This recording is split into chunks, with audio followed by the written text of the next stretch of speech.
Olá pessoal, tudo bem? Professor Sérgio aqui mais uma vez para mais um dia de estágio aí para vocês, né? Pessoal, hoje eu gostaria de falar com vocês sobre uma doença que também é tratado por vacinas.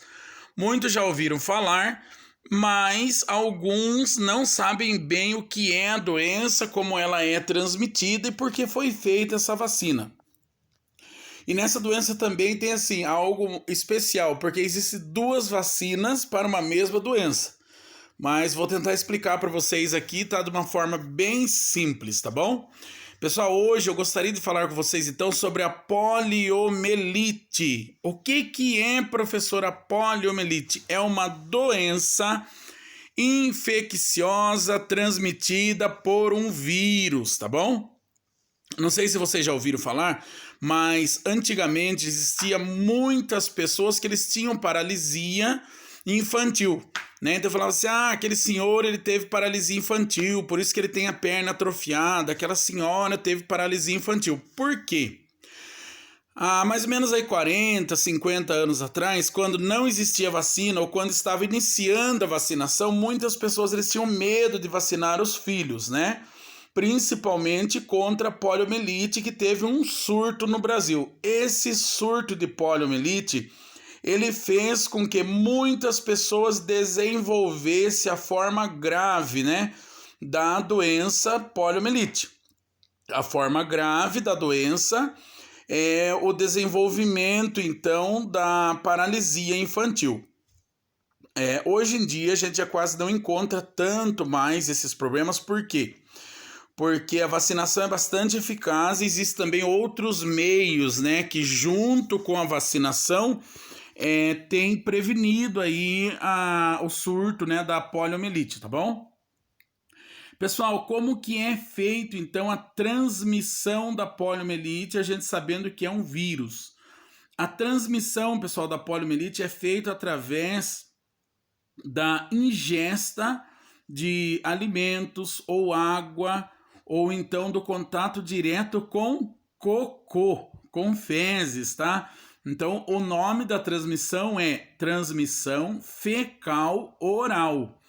Nossa, professor, mas fecal oral? Isso significa que a pessoa comeu cocô? É mais ou menos isso, tá?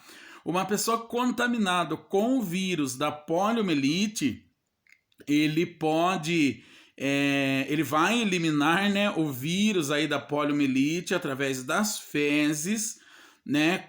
Quando criança, normalmente essa doença ela pega criança menor de 4 anos, tá? Se vocês conhecerem alguém que teve paralisia infantil e vocês perguntarem para os pais ou mesmo para a pessoa vai falar que ele foi acometido com certeza com menos de 4 anos. E aí o que acontece? Por quê? Criança menor de 4 anos, ele tem assim um contato mais direto com a boca, porque ele conhece o mundo pela boca. Ele pega um brinquedo, coloca na boca, né? Ele pega alguma coisa que ele acha lá no chão, coloca na boca, né? Então ele vem conhecendo o mundo através da boca, né? Então assim, às vezes uma criança menor de 4 anos, ele está lá na creche, tem uma criança contaminada pelo vírus da poliomielite, fez cocô, tocou ali, né, naquela região onde tem o cocôzinho e não limpou a mão direito, pegou no brinquedo, contaminou o brinquedo, a outra criança veio e colocou aquele brinquedo na boca, ele recebeu a transmissão por via fecal oral, tá? Também, pessoal, através de água, né? Através de água e de alimento contaminado. Por isso a importância do saneamento básico, tá? A água potável, né? Então, assim, as crianças ou até mesmo adultos aí têm o contato, às vezes, direto com água contaminada. Um poço que é feito próximo de uma fossa, um exemplo, né? Ou então uma pessoa que pega a água do rio e nesse rio tem pessoas que eles jogam ali a sujeira do banheiro, né, o esgoto do banheiro diretamente na água e a pessoa ele acaba ingerindo aquela água contaminada, ele ingeriu cocô, né? Então ele teve ali uma transmissão fecal oral, tá? Pessoal, aí o que aconteceu? O paciente ele teve essa contaminação fecal oral, a poliomielite ela pode se desenvolver como uma gripe simples, né? Com uma infecçãozinha de garganta, como se fosse um resfriadinho, né? E acabou, não deu nada. Em outros casos, né, no caso aí de crianças, ela pode apresentar, então, como eu já disse, a forma grave, que é a forma da paralisia infantil. A pessoa, ele perde, pessoal, a força dos membros inferiores, né? E ele tem ali uma atrofia dos membros inferiores. Então você vê uma pessoa que é contaminada pela poliomielite, que teve a paralisia infantil, que foi muito comum, inclusive, eu acho que todos vocês já devem ter ouvido de alguém que teve poliomielite, né? Ou seja, vocês devem ter ouvido que a pessoa teve paralisia infantil, mas é a mesma polio, tá? E ele perde então o movimento, a força da perna, né, dos membros inferiores, e no que ele perde a força ali, ele perde, começa a atrofiar aquele membro, né? Ele tem uma dificuldade de locomoção, porém ele não perde a sensibilidade dos membros, né? Professor, mas como que ele vai perder então a força dos membros? Porque em alguns casos o vírus ele atinge o sistema neurológico ali do paciente, que faz, né, a medula ali, aquela parte que faz com que o paciente ele tenha a força e a movimentação, né, das pernas, tá? Então a transmissão, pessoal, se dá através, né, do fecal oral, né, do comer cocô, por mais que seja de forma microscópica, que a gente acaba até não enxergando, porém come aí alimentos contaminados. Às vezes, eu comprei um alface, comi o alface e através do alface eu me contaminei com a poliomielite. Por quê?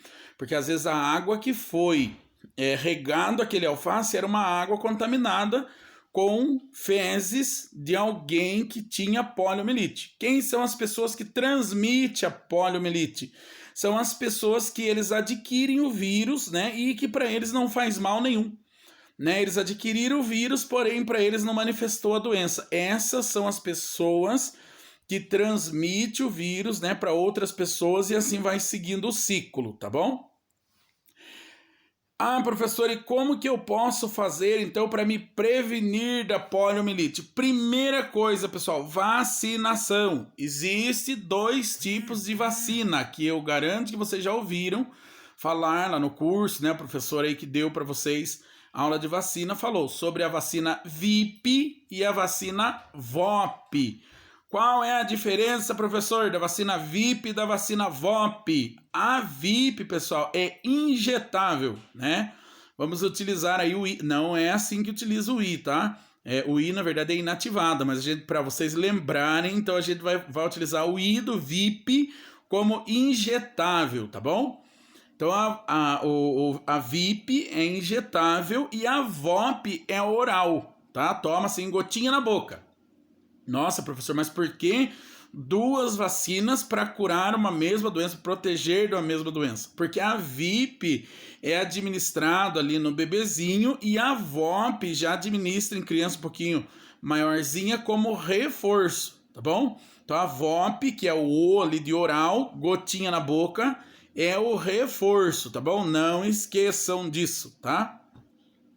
Então, pessoal, primeira coisa, manter vacinação em dia, tá? Primeiro passo. Segundo passo, manter o saneamento básico, né? Com água potável.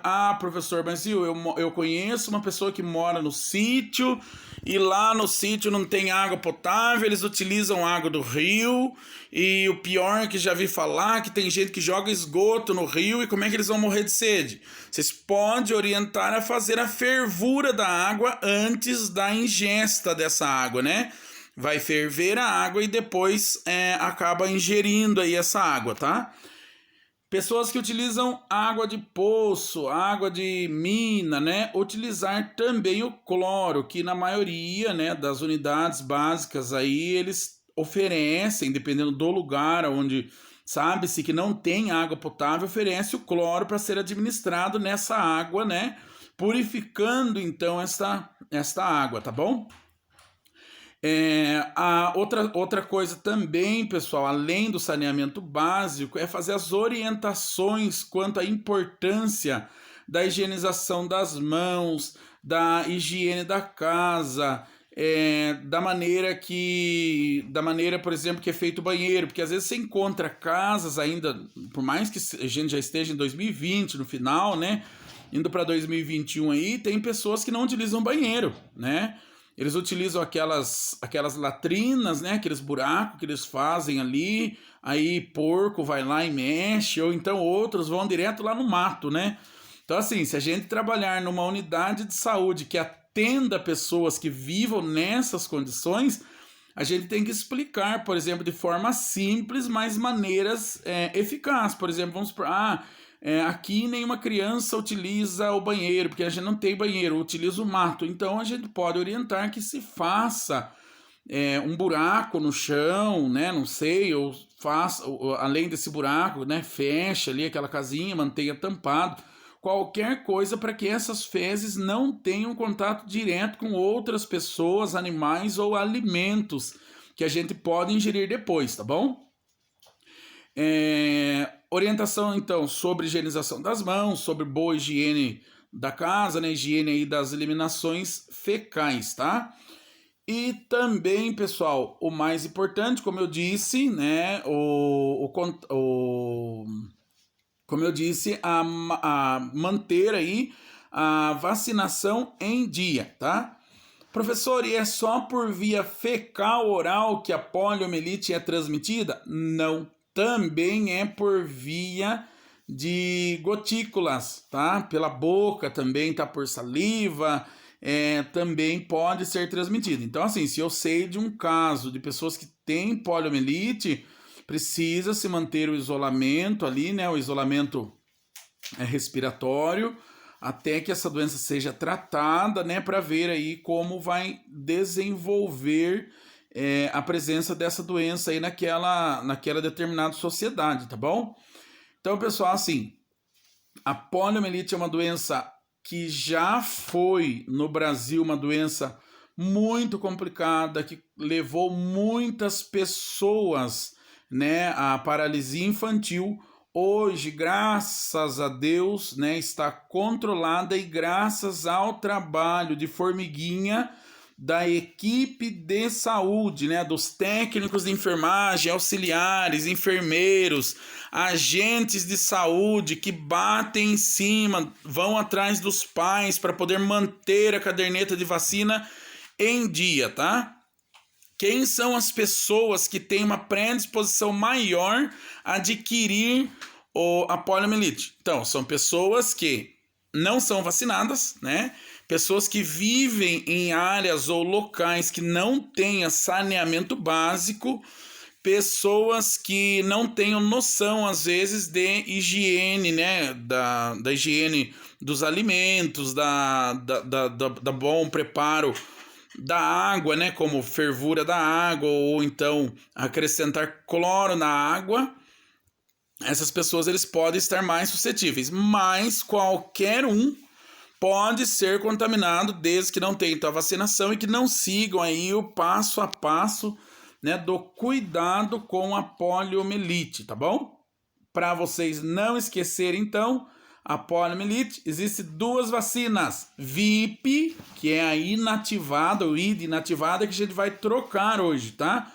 O VIP, o I, a ID inativada, a gente vai trocar por injetável, tá bom? E a VOP, o O ali do VOP é oral, né? Vão lembrar então que é a gotinha na boca.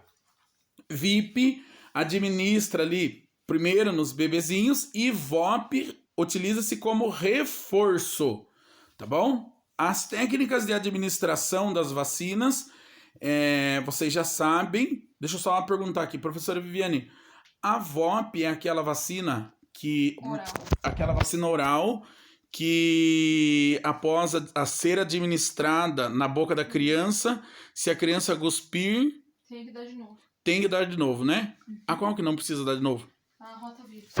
Então, pessoal, ó, agora É o seguinte, a VOP, por mais que a criança... Você colocou na boquinha da criança, a criança cuspiu, fez birra, sabe aquelas crianças que parece que vai morrer por causa de tomar uma gotinha na boca porque já acha que é injeção? Realmente é trauma, né? Eu também tenho muito medo de injeção e se falar pra mim de gotinha, eu já fico com medo achando que vai ser... que estão me enganando, né? Estão levando eu pra tomar aí a injetável. Mas a VOP, a professora Viviane, que é especialista em vacina, né? Ela trabalhou 10 anos em sala de vacina, então ela sabe, né? Aí, assim, a VOP é aquela que por mais que eu administre ela por via oral, se a criança cuspir, eu devo fazer de novo e ter certeza que a criança engoliu o líquido, tá bom? Porque existe uma vacina que você coloca oralzinha, que é a rotavírus, que por mais que a criança guspa essa vacina, você não administra novamente, tá? Mas a VOP, que é a vacina do reforço da poliomielite, deve ser administrada novamente se você viu que a criança não engoliu, tá bom? Pessoal, eu creio então que o nosso estágio de hoje seja isso, né? Lembre-se que quando fala de poliomielite, a gente lembra então de duas vacinas, né? A injetável, né, que é a VIP, e a oral, que é a VOP, tá bom? E ao administrá-la, devo ver a criança engolir. Se a criança não engoliu, administro novamente, tá bom? E a poliomielite, sempre lembrando que é a mesma, em alguns casos, ela vem trazer a paralisia infantil.